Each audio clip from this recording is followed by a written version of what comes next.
Brothers and sisters, may the Lord give you his peace. A little over 4 years ago, the online version of the British news magazine, The Economist, featured a short but fascinating article.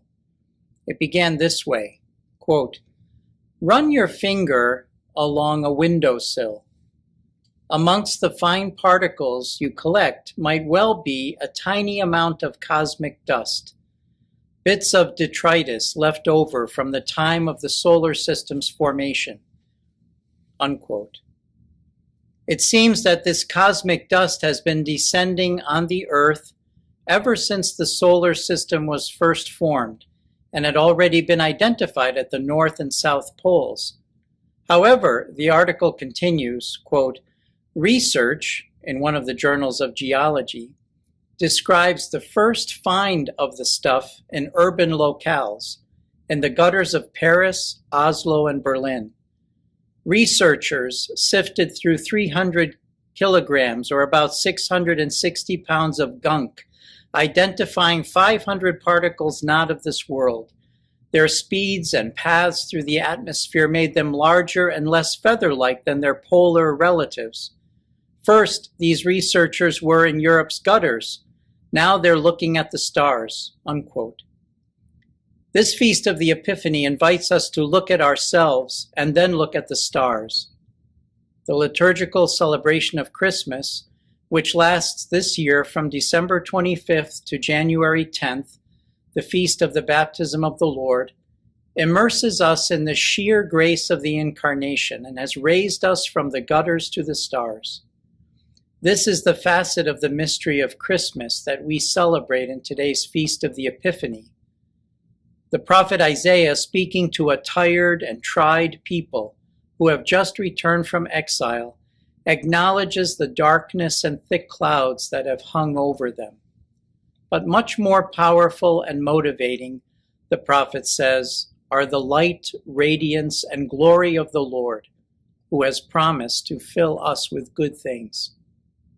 St. Paul, in the letter to the Ephesians, proclaims much more serenely and plainly the great grace this feast signifies. Non-Jews, Gentiles, are equal heirs of the promises that God has revealed in the gospel of Jesus Christ. We are co-heirs and co-partners with God in his plan of salvation. We have been raised from the gutters of sin and darkness to the kingdom of grace and light. Each of us listening today can list a host of gunk that would keep our eyes focused downward on the gutter.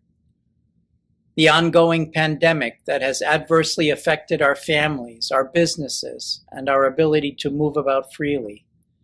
The riots and looting that have marred the genuine cause of racial justice. The widespread adoption of secularism and leftist philosophies that are contrary to the gospel and to our Christian faith. A bitter political campaign and continued polarization of our nation. Migrants who are genuinely searching for peace and a place to call home. Perhaps the diagnosis, our own or a family member's, that takes its own toll in caregiving or energies we'd rather spend elsewhere. The unreconciled family member who won't forgive us or whom we won't forgive. Yes, we come to this Feast of the Epiphany with eyes focused downward, despite the Christmas carols we sing and bright decorations and gift-giving we enjoy.